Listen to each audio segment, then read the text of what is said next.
Israel is building up forces for a potential invasion of Gaza, escalating the region's worst crisis in years.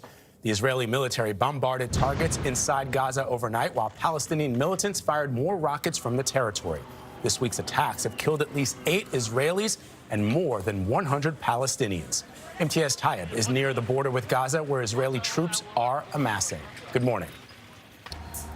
Good morning. Well, we're very close to the barrier with Gaza, and you can see Israeli tanks sort of stretching all the way down that way. We have Israeli soldiers there as well, and this really follows what is perhaps the most intense night of fighting inside the Gaza Strip, with Israeli forces carrying out airstrike after airstrike, and indeed ground forces firing munitions into the Gaza Strip, and what people in Gaza are saying, something they have never seen in all the years of fighting. It's the heaviest bombardment of Gaza yet. Overnight, Israeli airstrikes pummeled the densely populated Palestinian territory. While on the ground, Israeli soldiers fired artillery shells from their positions along the separation wall, smashing Hamas tunnel networks. Thousands of Palestinians fled the assault, carrying whatever they could, with parents clinging on to their children. This woman says, the kids are all afraid. Even us adults who have been in war since our childhood are afraid. We cannot bear this anymore.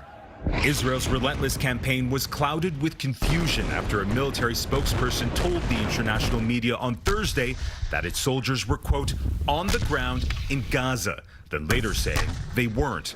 An apparent miscommunication, the Israeli media says, could have been part of a deliberate ploy to confuse Hamas. But it didn't slow Hamas's campaign of rocket fire. 1,800 have been fired at Israel since the conflict began. In the Israeli town of Serdot, where a 5-year-old child was killed in rocket fire on Wednesday, residents were calling for blood. It's very, very difficult to live under these circumstances, and the government should wipe out Gaza, once and for all. Israel is facing multiple fronts as violence continues to rage in the country's mixed Jewish and Arab towns in the worst communal fighting seen for decades. Prime Minister Benjamin Netanyahu has refused the ceasefire agreement with Hamas and is vowing to crush the unrest in Israel with a, quote, iron fist, which many are worrying could lead to more bloodshed. Thank you, Imtiaz Tyab, reporting from Israel.